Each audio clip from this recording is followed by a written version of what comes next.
Howdy folks, welcome to the CompTIA Network Plus course. Today we're going to be looking at lesson 18, which is about security threats and concepts. Right before we jump in, if you haven't done it already, please give the video a like. It does help the video, it does help the channel. And of course, if you'd like to know when the next lesson this course comes out, or quite frankly, any of the other courses I do, remember to also subscribe. Alright, so the first topic up today is vulnerabilities. What the heck is that? So for the guys that don't know what this is, it's a weakness in a system that could potentially be exploited. So when we say system, we're not actually talking about something specific here. This could be software, it can be hardware. So this weakness could be something like a port that's open on your computer, a port that's open on your server, that's open on your firewall. It could potentially be a service that's running in the background that you're otherwise not aware of. It could potentially be a software that's installed running in the background that you're also not being aware of.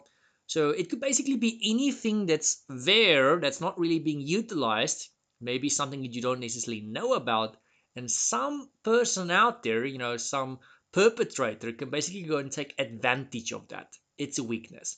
So if you, for example, have an open port on your firewall, you're not using it and you're not aware of it, someone like me can now go and scan your system, do something called port scanning, looking for an open window, so to speak. And when I find that weakness in your system, I can go and exploit it, take advantage of it, get into your environment, digitally speaking, of course, and take something or change something. Basically, do something not so nice. And that's not something we want to do. So, what are the mitigations to these vulnerabilities? Now, for the folks that doesn't know what mitigation means, mitigation is simply just a fancy word for saying solution. I'm saying mitigation because that's what they tend to say in the courses. So I'm trying to keep as close as possible to the official course, so that when you go and write the exam and they suddenly throw that word at you, that you're not thrown off your game. It doesn't help much if I say solution in the video and then you go and write the exam and they ask you for mitigations, and then you're sitting there clueless wondering what the heck is a mitigation. So that is why I'm including the fancy word mitigation. So what are the solutions to these vulnerabilities? There are many. It depends on what the vulnerability is.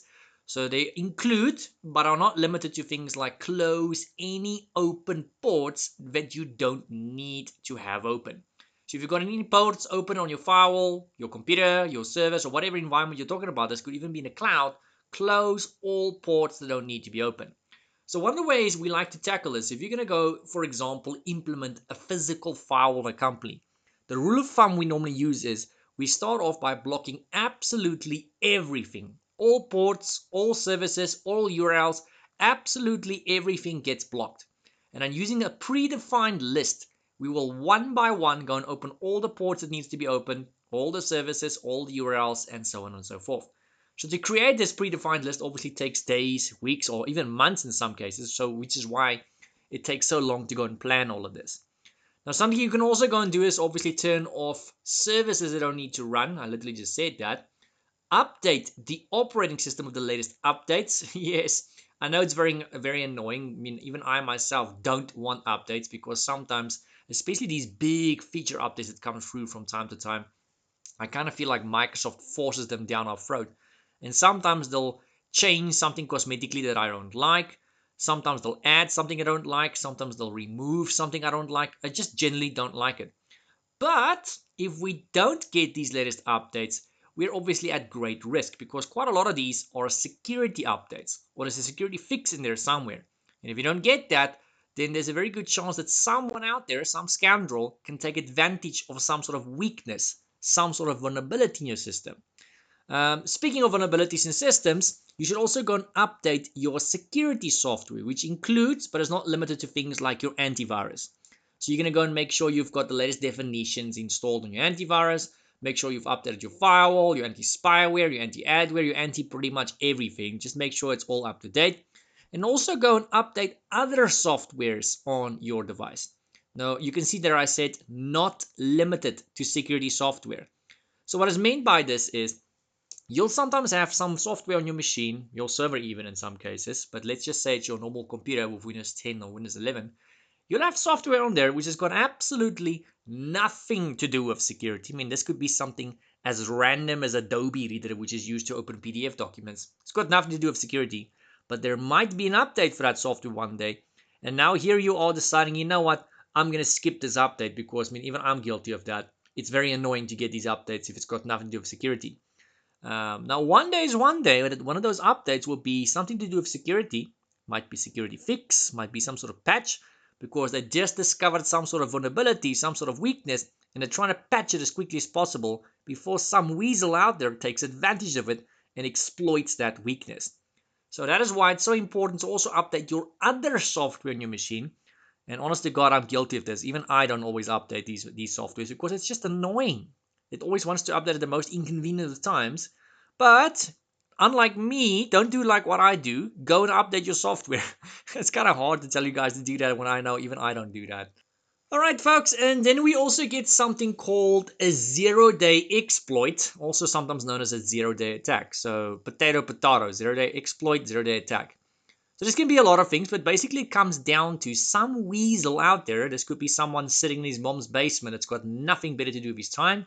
This person sitting there, and he or she is actively looking for some sort of weakness in most cases. So this person is looking for some sort of vulnerability, some sort of weakness, and when they discover this weakness, they generally tend to try and keep it to themselves. They don't tell anyone about it, unless it's on the dark web, of course. That's not a topic in this course. So they try and keep it to themselves because they're hoping to exploit it in the hopes of gaining something of value. Maybe they want to take control of some sort of system. Maybe they want to get information from some sort of system. The point is they want to expose this. They want to abuse this and use this for the most part. Now, these zero-day exploits or these zero-day, attacks or whatever it could be, it is possible that we, the good guys, could potentially discover one of these weaknesses. And when we do, we normally tend to report it to the developers so that they can go and address it as quickly as possible because we obviously don't want to get attacked in some sort of digital way. But it is going to happen from time to time when the wrong people are going to go and detect that, maybe the bad guys. They will discover this exploit first. They're going to try and exploit it as quickly as possible before there's some sort of security fix or some sort of security patch for it. And normally they only have a couple of days, maybe a week or two at most before it gets patched. So before it gets patched, they intend on using it to its full extent. So you can see I've got a nice little description here for you guys. A zero-day vulnerability at its core is a flaw. It's a boo-boo somewhere. Someone made a boo-boo. And someone now discovered that boo-boo, and they obviously plan on taking advantage of that boo-boo to gain something of value. Now, speaking of someone taking advantage, that brings us to threat. What is a threat? So we're not talking about the chances of someone breaking into your house or someone stealing your car. Although that is kind of a threat, but that's non-IT wise. So it is basically the likelihood or the chance of something actually happening in the IT world, digitally speaking, of course. So the likelihood or the chance of something bad happening. This is normally to do with hacking or cracking or something malicious in some sort of nature. It could also be a vulnerability being exploited either intentionally or accidentally. So if there's some sort of weakness in your software, your hardware, or just some sort of system in general, and someone's discovered that, or you even know about that, what is the chances of someone exploiting that? And when it gets exploited, was this intentionally or was it accidentally? Either way, it's still a threat. So whether it be intentional, would it be accidental, it is a threat. What are the chances of someone abusing that? So this could be giving someone too much permissions, and now this person can go and delete something on the system. This could be accidental. Oops, they've got too much permission. Or it could be intentional because now they're disgruntled. They did not get that annual increase they were hoping for. And now they're very upset at the company, and then they go and delete a bunch of stuff they're not supposed to delete. So it could be intentional, could be accidental. What is the threat here? Most threats are usually external, that's what they say, but some could also be internal, like I just said. It could be an internal disgruntled employee. That's the actual terminology they like to go and use in the exam. Disgruntled employee, he or she is upset for whatever reason because they didn't get any increase. They did not get that bonus they were hoping for, that promotion they were hoping for. And now they decide, you know what? If I can't have that bonus, that increase, or that promotion, nobody can. And I'm going to go and delete a whole bunch of stuff or do some sort of harm in the company. That is a threat. It's one out of many. I mean, I can give you guys examples all day, but we don't want to make this video too long. It also brings me to another subcategory here. So first of all, let me just throw out a little picture here for you guys. So you can see in that little picture way on the left, I've got an external attacker. and the malicious insider. And in that picture, you can see potential targets. That's obviously not going to be the only targets. So if I happen to be a hacker, for argument's sake, I could potentially be targeting something like an account, a breached account.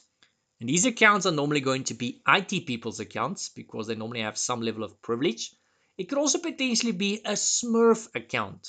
A Smurf account is not a blue account, in case you guys are wondering. It's generally just an account that's no longer in use. So this could be a person at the company that has resigned, they handed in their resignation, they got fired, they got retrenched, they unfortunately passed away. The point is the person is no longer with the company or the organization, and their account is just hovering there about in the system for whatever reason. It's not been deleted yet. That is a Smurf account, and it's a real big threat to a company because someone could take advantage of that account and use it to do something not so nice. So as a hacker, I could be targeting a Smurf account. I could be targeting an IT person's account. IT people, your accounts are actually very high on demand because you've got some level of privilege. I want that privilege. We can pretend for a moment I'm the hacker. Elevation of privilege is also a risk. That means the hacker or the perpetrator here is actively trying to work to increase the level of privilege. Some of these folks are really, really skilled. There's always going to be someone out there that's better than you. Doesn't matter how good you are, there's always someone out there better than you. And they sometimes know how to go and give themselves even more privilege if they've got some level of privilege to begin with. So that's a real risk. Data exfiltration. So they're going to try and get a hold of some sort of data, something sensitive in nature. And then also data deletion. Now, from my experience, I can tell you honestly, it's very rare you'll find someone breaking into a company or environment to just go and delete data. The only times I've seen that, being done by a human is normally when it's a disgruntled employee that want to go and do damage. But that's also kind of risky because obviously we're going to be able to trace it back to the person and then we can take legal action against that person. So normally when it's data deletion, from my experience, it tends to be some sort of malicious software and not an actual person. An example of this will probably be ransomware. Ransomware that's going to go and delete your software, encrypt the software, and then go and delete it, or something in that regard. That is what you can expect, so you can see their malicious insider, attacker, and all that. So what is a threat vector? Not a threat vector. So a threat vector is a path or a means by which an attacker or a threat actor can gain access to a target. So how am I going to gain access to your system, your environment, your hardware, your software? Am I going to go and target an account and gain control of it? Am I going to go and give myself too much access? Maybe I had an account that had limited privilege, and somehow I managed to give myself more privilege because I'm very skilled like that. Did I manage to get a hold of data that I was not supposed to? Did I manage to delete something I was not supposed to? So you can basically see here what it's all about. It's basically taking advantage of something. And this target, whatever it might be, can be anything of value to the hacker. So whatever is of value, this could be different from hacker to hacker, but anything of value, generally something sensitive in nature, is what your target's going to be. Alright, so with regards to this whole threat scenario, what are the possible threat mitigations? So there's that fancy word again, solutions in other words. What are the possible solutions to this? Now I'm going to give a couple here, but these are obviously not the only ones, just to spitball and give you guys an idea. So I'm basically throwing this in as nectar for you guys. So let's start off by always using the principle of least privilege. It's extremely important that you guys understand that one for the exam. I mean, yes, everything in this slide or this video can be in the exam, and it probably will be an exam, very lightweight. So the stuff in this particular lesson is going to be an exam like all my other lessons, but some videos are more important than other ones. This video is not that important, but in this video or this lesson, the least privilege principle is probably one of the most important topics you guys need to understand. And luckily for you guys, that's also one of the easiest ones to understand. So it basically comes down to never giving someone more permissions than what they need to achieve a task. More on that in just a moment. So before we explain that, you also can go and make use of monitoring software and logging software. You'll find that these days there are so freaking many monitoring softwares out there that's going to allow you and your IT staff to keep an eye on just about anything you can imagine. Would it be on premises, would it be in the cloud, would it be remote? Potato, potato, you can monitor this from just about anywhere. And the amount of things you can monitor is also pretty much infinite. It's crazy. Now, using these monitoring software, you can very quickly and very easily detect when something is not the way it's supposed to be. a red flag, if you want to call it that. Logging, that just allows you to keep track, an audit, so to speak. So you get sometimes in some companies, medium to large size, you'll find there's one or two or more people hired just to go through the logs. You can call these auditors, your own internal auditors. They're going to go through it with a comb, digitally speaking, and basically just check out for anything that stands out. So if I happen to be one of these people going through the logs, and I see, for instance, an account has been created for a user, but I happen to know there was no new people hired in the company, that's a red flag. It's going to stand out, and I'm going to go and investigate. It doesn't mean something is, something bad did happen, but it does stand out. So I should probably go and investigate just in case. And after investigating, I might find, what? It turned out to be the IT staff that made an extra account for the purposes of testing something. So it all checks out. Or it could be a matter of maybe I see accounts are being deleted, but I see nobody has left the company. That stands out. It's a red flag.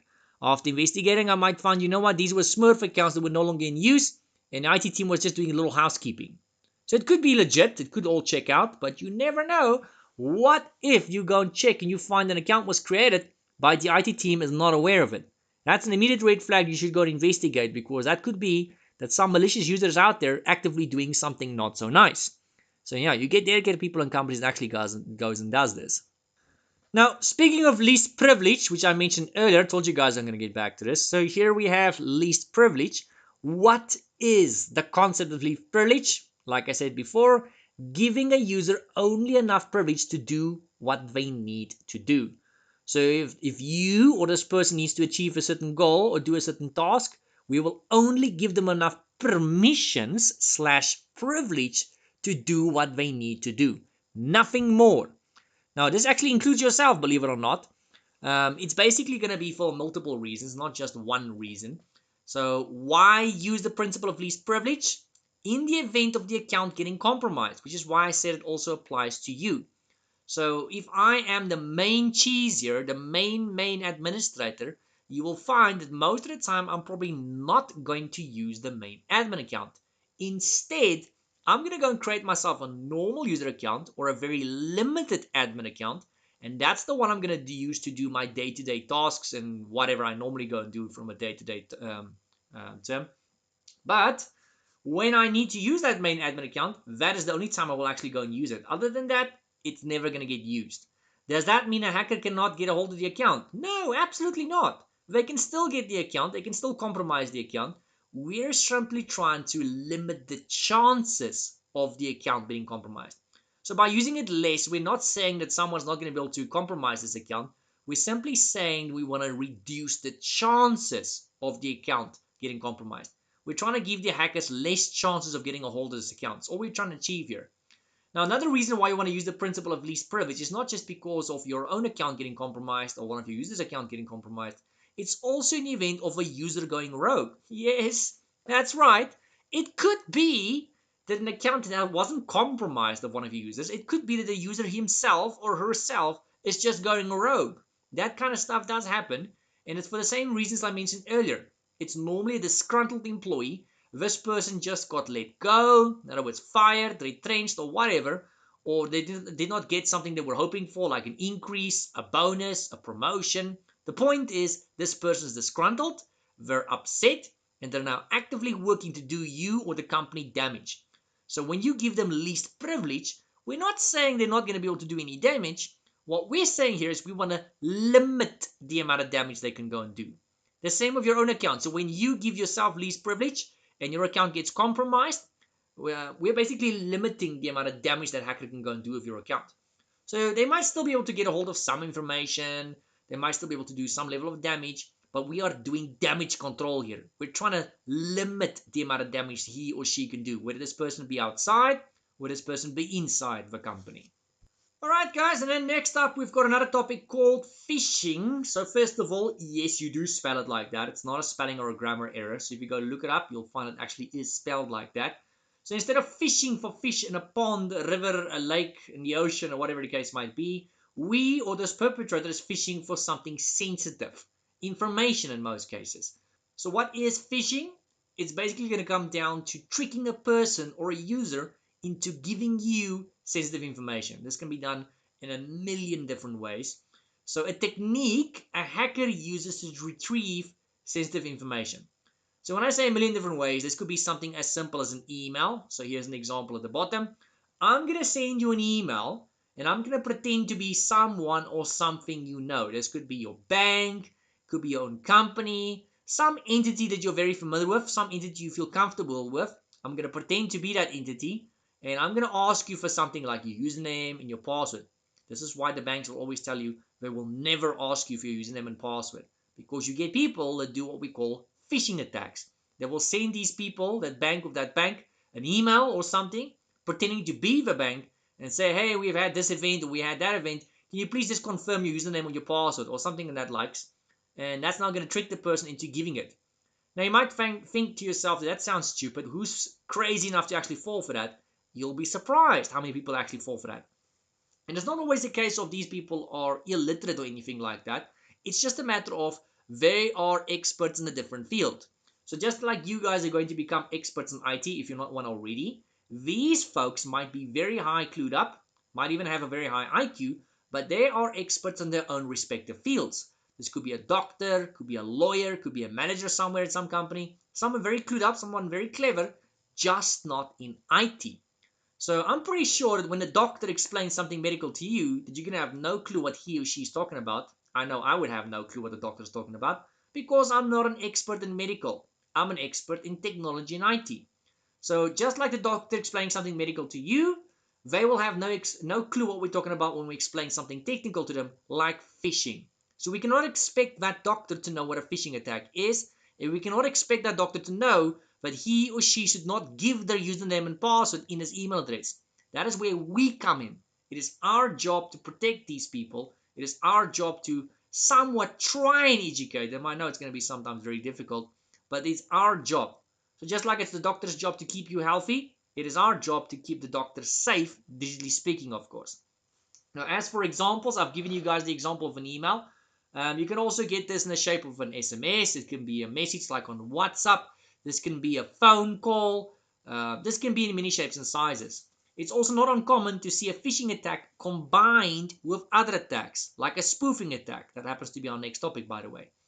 So I can go and combine a phishing attack with a spoofing attack, which is our next topic. So what is a spoofing attack? It is basically a technique used to pretend to be someone or something you're not.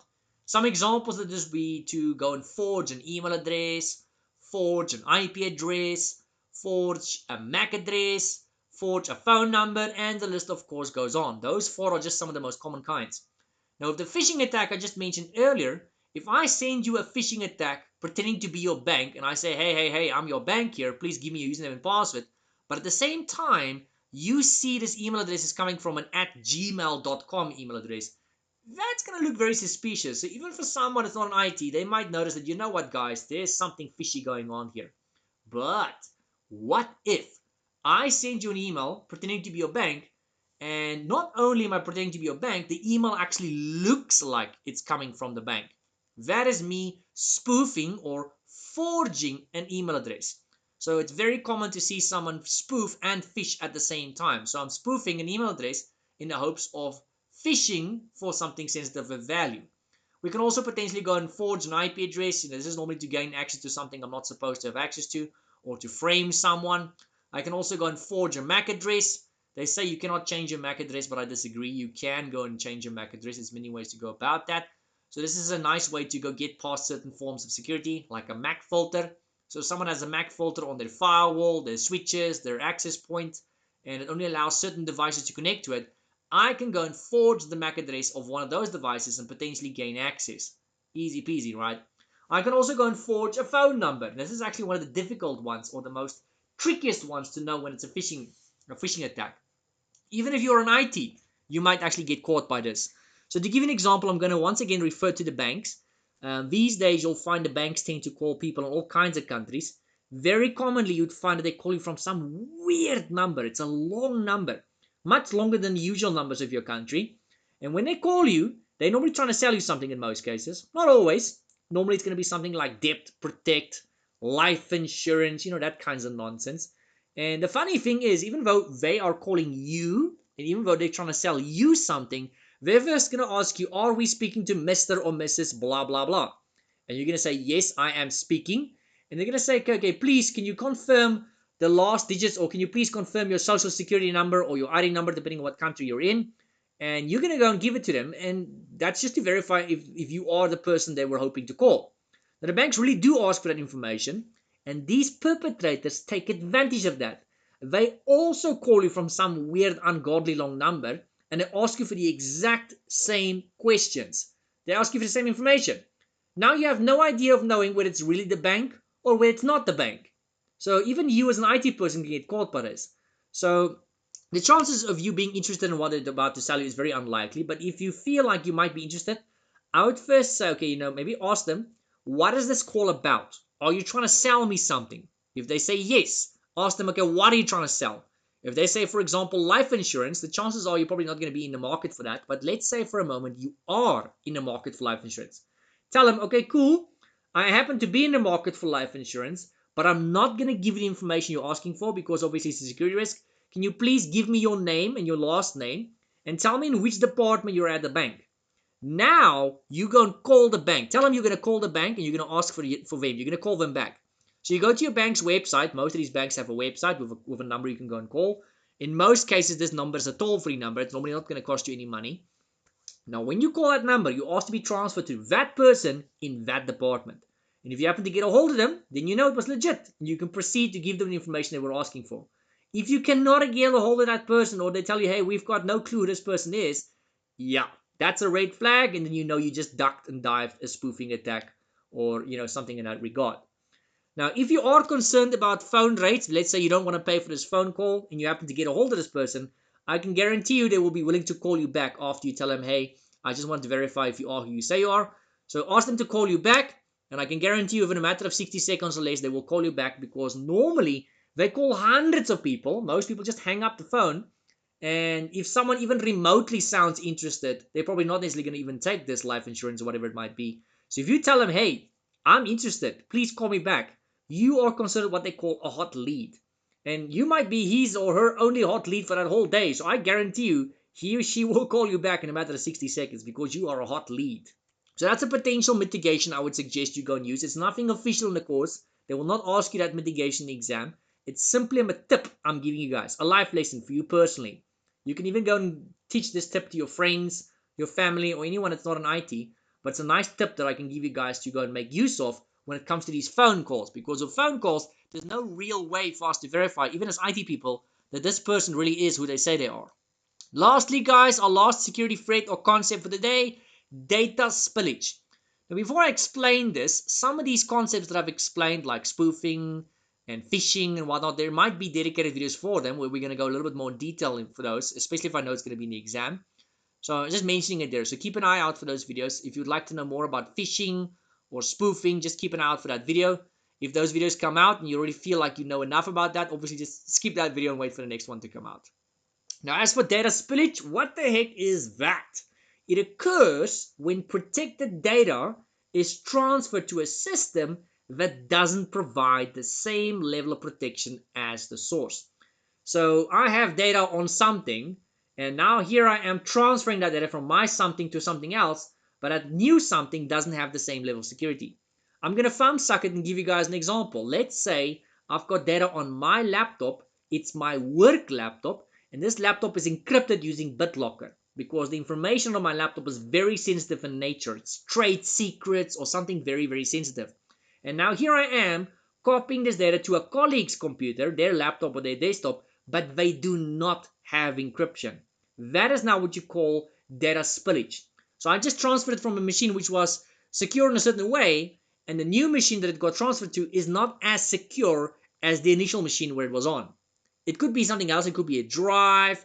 It could be a network. It can be a lot of things. I'm just using the example of two computers, one which is encrypted, the other one is not, as a very easy way of explaining this.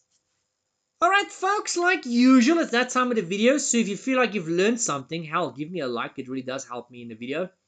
And if you'd like to know when next lesson comes out, being lesson 19, or quite frankly any lesson in one of the other courses, maybe one of my new courses, remember to also hit that subscribe button, otherwise you might miss it. I've seen YouTube doesn't always recommend it, so If you watched a couple of my videos and you're not subscribed, it might still suggest it to you, so you might get lucky, but I've seen it does not always do that. So if you want to know when the next one comes out, maybe also subscribe. That's up to you. But yeah, do give it a like. That does help me out. And then lastly, guys, special thank you to the channel sponsors. So thank you to the Patreon sponsors. Thank you to the PayPal sponsors. And if you guys also want to sponsor the channel, you're welcome to do so. You can find those links in the description down below of the video. There's a Patreon link there. There's a PayPal link there.